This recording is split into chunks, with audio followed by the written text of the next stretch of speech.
సదాశివసమారంభాం వ్యాసశంకరమధ్యమాం అస్మదాచార్యపర్యంతాం వందే గురుపరంపరాం.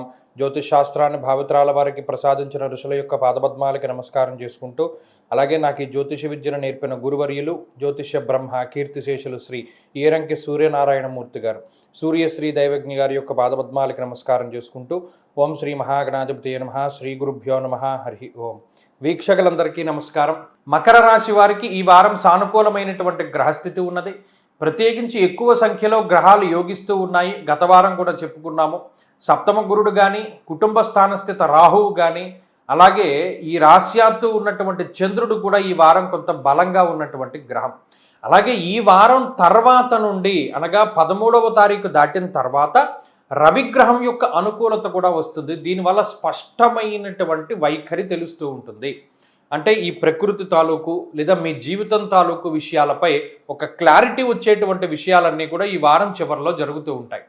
అంటే మనకి ఉద్యోగం వస్తుందా లేదా, లేదా మనకి ప్రాజెక్ట్ వస్తుందా లేదా, మనం ఈ ఫైనల్స్లో ఉంటామా లేదా, లేకపోతే మనకి ఇంటర్వ్యూలో ఫలితం ఉంటుందా ఉండదా, ఈ పోటీ కాంపిటేటివ్ ఎగ్జామ్స్లో ఫలితం మనకు అనుకూలమా కాదా, ఇటువంటి జీవితంలో సందిగ్ధతను కలిగించేటువంటి వాటన్నిటిలోకి క్లారిటీ వచ్చేస్తుంది. అలాగే ఈ మకర రాశి వారికి ఈ వారంలో సపోర్ట్ ఎక్కువగా దొరుకుతూ ఉంటుంది. అంటే ఏదో ఒక సహాయం చేసేటువంటి వాళ్ళు చాలా ఎక్కువ మంది ఉంటూ ఉంటారు, లేదా అనుభవపూర్వకమైనటువంటి జ్ఞానాన్ని పంచుకునేటువంటి వ్యక్తులు ఉంటారు. దేవాలయాల యొక్క సందర్శనము, పుణ్యనది స్నానము, తీర్థయాత్రలు, ఇటువంటి వాటికి వెళ్ళడానికి ఎక్కువ అవకాశం ఉంటుంది.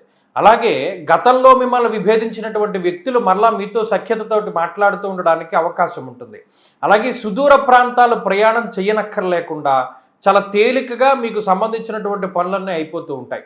ఎవరినో కలవాలి వేరే ఊరు వెళ్ళి, కానీ అనుకోకుండా వాళ్ళే మీ ఊరు వస్తారు, మీరు కలుస్తారు, పని అయిపోతుంది. అంటే అక్కడ మీ శారీరకమైనటువంటి మానసికమైనటువంటి ఒత్తిడిని ఈ గ్రహస్థితి తగ్గిస్తూ ఉన్నది.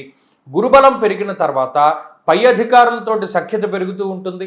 కుటుంబ సభ్యులతోటి, జీవిత భాగస్వామితోటి సఖ్యత పెరుగుతూ ఉంటుంది. సంతానానికి సంబంధించినటువంటి పురోగతి కూడా లభిస్తూ ఉంటుంది. కాబట్టి మకర రాశి వారికి ఈ వారం చాలా అనుకూలంగా ఉన్నది. వీరు మరింత అనుకూలమైనటువంటి ఫలితాలను సాధించడానికై గణపతి యొక్క ఆరాధన చేస్తూ ఉండడం చెప్పదగినటువంటి సూచన. ఈ వారంలో కలిసొచ్చేటువంటి రోజు గురువారంగా చెప్పవచ్చును. అదృష్ట సంఖ్య 8, అదృష్ట వర్ణము లేత పసుపు రంగు. తదుపరి కుంభరాశి.